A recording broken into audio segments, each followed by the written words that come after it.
Hello, everybody. Welcome to the 11th, count it, 11th episode of Collegeville Conversation. I'm your host, Jason Phelan. Now, recently, the Sixers have been doing things to shake things up in their front office and in their coaching staff. We have a lot to talk about, so let's get talking. Now, the first thing that I'm really excited about the Sixers offseason is, of course, the huge hiring of Daryl Morey. Now, Daryl Morey was president of basketball operations for the Houston Rockets. He put together some pretty good teams around James Harden, getting him great teammates such as Dwight Howard, Russell Westbrook, Chris Paul, even reaching an Eastern Conference Finals. But sadly, they couldn't get over the brick wall that was Golden State. I think that Daryl Morey can rebuild, in a way, the Sixers, but it's going to be starting with Wednesday's draft, the NBA draft. There's definitely a lot the Sixers need. I think that they need a shot creator. Like, I would like to see them take Nico Mannion out of Arizona. But if Cole Anthony does fall to the Sixers, like he is actually projected to fall around their range, then we could see things definitely be shaken up. But I think with free agency, it's gonna lay the groundwork for the season, obviously. But right now, everyone is the talk of the town right now is everyone wants Al Horford to be traded eventually. I would have to agree with that, of course, because he's 33 years old. He's getting up there in age. He is overpaid, very much overpaid. A top two, one of the worst contracts in the league, along with Tobias Harris.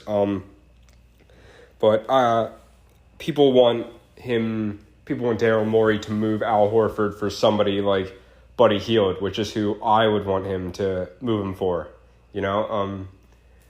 But I don't think the Kings will just take Al Horford himself.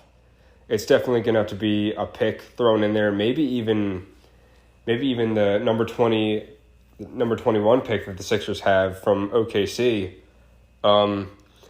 But I think that Daryl Morey is definitely going to make some moves on draft night.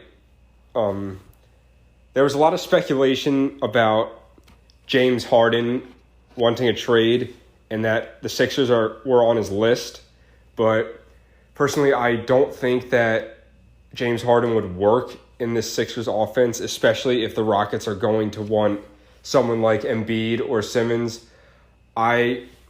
Plus the amount of money he's being paid. James Harden's making around $40 million a year, but he is one of the greatest scorers of all time. He's definitely a top player in the league, but I just don't see how he would fit with the Sixers, especially if there's no spacing for him to score like how he was in Houston when they played a lot of small ball. He didn't have he didn't have a 7-foot starter in like Joel Embiid is. But about that, the talk of the town's actually that James Harden may be traded to the Brooklyn Nets to join up with Kyrie Irving and Kevin Durant. I think that would be interesting, but there's three of them, all ball dominant players, and they all got to share the ball, of course. But I think the Nets would have a great trade package. Like, they could trade Jarrett Allen, Karis LeVert, Allen Crabbe, Joe Harris, the possibilities are really endless with them in that. But it's just, if that happens, I think Kyrie Irving will be the one that takes a step back. But I'm also interested to see how healthy Kevin Durant will be when he comes back. I think he will be about 85% of what he was before he got injured, because an Achilles injury is very, very hard to come back 100% from. And we've seen it before here in Philly, like with Ryan Howard. He significantly regressed after he digressed after he tore his Achilles in the 2011 NLDS Game 5, which is a very heartbreaking loss. But, back to the Sixers, I think that Daryl Morey is a great basketball mind to have in the front office. That's one thing the Sixers needed. They needed to clean house in the front office. They needed an entirely new one. And they have been doing just that, and not just with Daryl Morey. Fans have been saying that they needed to hire a president of basketball operations, and not just have a GM, then CEO, and then the owner, Josh Harris. No, you need to have a president of basketball operations like how most teams have, and it has worked for those teams. But I think that Daryl Morey is a great fit for the 76ers. I think he can possibly get him out of that bad contract with Al Horford and just get the Sixers on the right track. But, there's a lot that the Sixers need in order to get on the right track. We need Embiid and Simmons to keep improving, keep getting better. I know it sounds cliche, but Simmons does need to get a consistent jump shot. It doesn't even have to be a three-point jump shot. It can just be a mid-range, but based off what we've seen with Ben, he can shoot the ball. And him shooting, it would help us. It would help with a lot of spacing issues that the Sixers have, that they had last year. Because, Horford isn't going to take a lot of threes, but he does shoot threes from now and then. Tobias Harris, he can shoot threes, but he's more so a mid-range kind of guy. Embiid, he also can shoot threes, but he's more so down low because he's the center, and that's where he should be. But centers are starting to get more and more transcendent nowadays with their 3-point shooting. And if Embiid can make them, which he's proven he can, he should shoot them. But Ben Simmons mainly relies on driving into the lane, which he is very, very good at. And if he does get a consistent jump shot, I think it's game over for the league. I think that the Sixers could potentially turn into a dynasty, and Simmons could turn into a top 5 player in the league. Honestly, go as far as to say maybe a top 10 player of all time when it's all said and done. He's definitely got the tools to be it, He's got great passing, great court vision. He can run the court as good as any of the greats, in my opinion. He's more so Magic Johnson than he is LeBron James, though, I think, based off the court vision. But if Simmons can get that consistent jump shot, then the league better watch out. But I'm very interested to see how Daryl Morey is going to reshape this Sixers roster once free agency begins soon, later this week. This week is going to be so hectic in the NBA. It's going to have the draft on Wednesday. It's going to have free agency, and it's just going to be a great, great time, especially with the season starting next month. Now, just recently, the Sixers have made a few great moves, especially in the coaching staff, which they very, very much needed. Not only did they hire Doc Rivers to be their head coach, but they also cleaned house with assistant coaches, and they've hired a bunch of experienced coaches in David Jorger, Sam Cassell, and Dan Burke. Now, along with Popeye Jones and Eric Hughes and Brian Adams.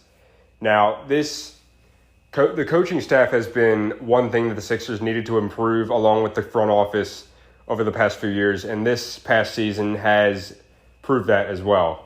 I love all of these hires very, very much, especially Dave Jorger, because he was the head coach most recently of the Sacramento Kings from 2016 to 2019. So that brings a lot of experience, and he was also with the Memphis Grizzlies with 9 seasons during the grit and grind era that they had with Marc Gasol, Mike Conley, Zach Randolph, and experience like that is much needed on this kind of Sixers team, and it's just amazing to see and it's such an improvement from what we've had before in Brett Brown. And I love the Sam Cassell hire because he was with the LA Clippers for the past 6 seasons. They had a lot of success there. He was an assistant coach under Doc Rivers there as well, which they had some success there too as well with the Lob City the Lob City Clippers teams. But they just couldn't get to a Western Conference Finals, but that's okay because it brings a lot of experience with all of those guys. And they've coached a lot of talent too. They coached Chris Paul, they coached Blake Griffin, DeAndre Jordan, and then most recently Kawhi Leonard and Paul George. And that Clippers team, they should have been in the Western Conference Finals last year, but, they choked, obviously. But I wouldn't really put that on the coaching staff. It's just Kawhi and Paul George, they scored a combined 24 points in Game 7, which you can't really put a lot of blame on the coaching staff on that one. Now, where was I? Dan Burke, he was with the Indiana Pacers for the last 22 seasons. He's been known for coaching defense very, very well. His Pacers teams have been a perennial playoff contenders each year. But just recently he was very critical of Embiid and the way he plays the game or something, or how he trolls or something like that. But it's going to be, I think that they ironed that out by now, and I think that it's going to be very, very great to see both of them working together, especially with as good of a player on the defensive side of the ball as Embiid is. And the fact that this Sixers team, it is very defensive oriented. Ben Simmons, in my mind, should have been in the voting for Defensive Player of the Year last year, with leading the league with 2.1 steals per game. But, it is what it is, but the numbers don't lie. Popeye Jones, he also spent 7 years with the Indiana Pacers as an assistant coach, getting those Pacers teams to be perennial playoff contenders. Brian Adams and Popeye Jones, they also coached, those Paul George, Lance Stevenson Pacers teams up until recently, the Victor Oladipo Pacer teams. It's just, experience is really everything when it comes to sports, when it comes to basketball. And you can't have enough of it in basketball, really. All the great coaches, they've had numerous years of experience, and it appears that the Sixers are bringing a lot of that in, and they're cleaning house and basically going all in, it seems, which is very good. You love to see it. It's what they've been needing for a while now, and I think that something like that will definitely put them over the top. But it all depends. I've been saying it all depends on free agency and who is on the roster next year. The front office, the coaching staff, I don't really think it matters unless the right players are going to be on the court. And they just can't leave this roster the way it is. They got to make some trades. They got to acquire some names. The bench just isn't there, I don't think. I think you keep Shake Milton. I think you keep Matisse Thybulle. But, if the right offer comes along for those two guys and you get a really solid bench piece for that, then you have to take it, I'm not saying that we should go after James Harden, but, if the right offer were to come for him, you would have to think that they would be hesitant to say no. But it's just fit really matters when it comes to basketball, But it's just great to see that the Sixers are making these kinds of moves. And hopefully that these coaches will get them back to where they need to be. But like I've been saying before, it doesn't matter if the right players are not on the court for the Sixers. They got to make some moves, but we'll see how it goes with them. And now a word from our sponsors. If you haven't heard about Anchor, it's the easiest way to make a podcast. Let me explain. It's free. There's creation tools that allow you to record and edit your podcast right from your phone or computer.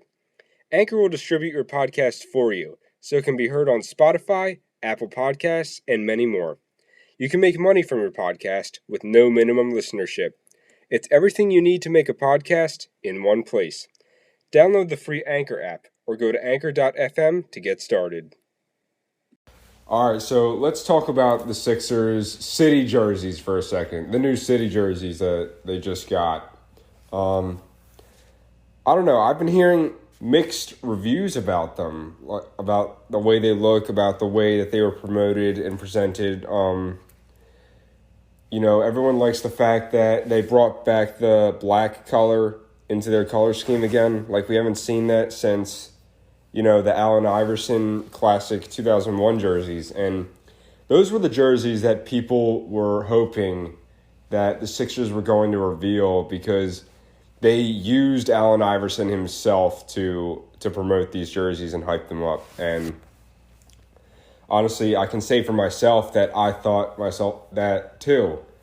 But it just is what it is with that. I think the jerseys could have been a little bit better if they weren't going to do the classic jerseys. It could have at least have been something a little bit better, but I kind of like the Boathouse Row design on it, but I think I would have rather have had the actual Philadelphia skyline on it as opposed to Boathouse Row. But, I like how, with jerseys, nostalgia is the big thing right now. Because just last year, the Raptors brought back the classic Vince Carter era jerseys, which are a top 2 NBA jersey of all time, in my opinion. The Jazz brought back the Stockton and Malone era jerseys, which are pretty good jerseys themselves. And I don't know, like, nostalgia, it just seems like it's the big thing now. It's a great thing to see, because a lot of those jerseys were very, very great. I hope we can get more jerseys like that from the All-Star game, like in the All-Star jerseys. Those jerseys back then were really, really tough. And the Spurs, they just unveiled a new classic jersey called like the Fiesta jersey or something like that. And it's just got a streak of light blue, orange to go with their classic black and white. And it's classic. It's a great jersey, if I do say so. I also like how the Warriors, they brought back the classic We Believe era jerseys in a way. But, the Sixers, they just didn't really deliver this year with the jerseys, And fans have been asking for years the classic 2001 jerseys. For years now. And I get that there is kind of a dispute with that, like that Adidas kind of owns the rights to those jerseys, and the NBA is sponsored by Nike now, but they should at least try to find a way to get the rights to those jerseys. The fans have been wanting them for so long, and I can't tell you enough how much a black classic Embiid or Simmons jersey would sell. They would make so much money off of a jersey like that. And, at the end of the day, the NBA is a business. So I don't know why they wouldn't capitalize off of that. Other teams have been capitalizing off that, like I said before. It just doesn't make sense why they would use Allen Iverson himself to promote those jerseys, and then just not even give us something that's close to that design other than the black color. It just makes no sense. But I like the court design, though. I will say that. I like the court design. I don't know, but I think these jerseys will grow on me. I definitely plan on getting one, to be honest with you. They dropped December 3rd, and, hopefully, maybe in the future, we'll get what we want, and the Sixers will issue us the classic 2001 jerseys. If I had, honestly, going back to the other teams' jerseys, if I had to rank the classic ones between the three ones that I discussed today, it would have to be Stockton and Malone era Jazz jerseys at 3, and at 2, the Toronto Raptors Vince Carter jerseys, but that's pretty hard. I don't know, maybe it's a little bit biased, but maybe a little bit biased, but at number 1, the 2001 Allen Iverson Sixers jerseys. It's just the black, the gold, the red, the basketball streaking across the lettering. It's so tough. That jersey's just so tough, And it's just, I can't say enough how much it's a shame that the Sixers didn't bring back that jersey. It didn't even have to be exactly that jersey. Like, they could have brought back that kind of lettering. They could have brought back that word mark. But, like, the Chris Heck, the president of the 76ers, he said, like, they wanted to introduce a quote-unquote new Philadelphia, which I don't know what to make about that statement, but I don't like that statement at all, really. Like, Philadelphia is what it is, and we love it for what it is, There is no new Philadelphia. It's just Philly. Philadelphia just is what it is. And if you don't like it, you can leave it. All right? You heard? Bring back those jerseys. Now, one last thing I wanted to discuss was the NBA and the NBPA approving December 22nd as the start date for the 2020-2021 NBA season. Now, the season will also be 72 games in the regular season, and it'll go from December all the way to April, so that the finals are still held in June, and that then some NBA players can still participate in the Summer Olympics coming up in that year that were postponed last year due to the COVID-19 pandemic. Now, the season was originally set to begin December 1st, but I guess they felt that was way too early, because it would basically be like the season before ending and then just hopping right into the next season, with training camp happening November 10th originally, but that has been pushed back as well. And,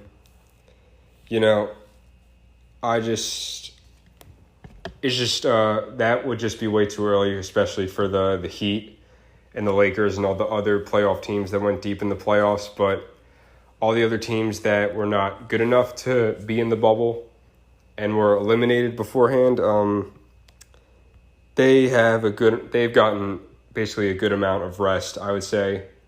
But it's just, they also have to have preseason. You saw how with the NFL, they did not have preseason at all, and you see all these injuries piling up. That just can't happen. Your body's just not made to do something like that, like without any proper conditioning first. But it's good that the NBA is going to have a preseason first and foremost, and then the regular season as well. But I cannot wait for the regular season to happen. Hopefully the Sixers have a better season than they did last year. I think that the Lakers could possibly have a bigger chance of repeating than they don't. But I don't know, it's just, they made a great decision. They made a great addition, of Dennis Schroeder trading Danny Green, the number 28 pick, to Oklahoma City for Dennis Schroeder. So yeah, that's just what I think. I think the Lakers can repeat as of now, but a lot can happen in the offseason. Free agent, like I said before, free agency and the draft. It's all starting. It's all happening this week. Hopefully, of course, the Sixers can make a few great moves. But, with NBA free agency, it's always so unpredictable every single day. But we'll just have to see, and we'll wait and see what happens. It's going to be great. I know that for sure. Thank you for listening to this episode of Collegeville Conversation. Whenever there is news in sports, there will always be an episode. As always, I'm your host, Jason Phelan. Have a great week.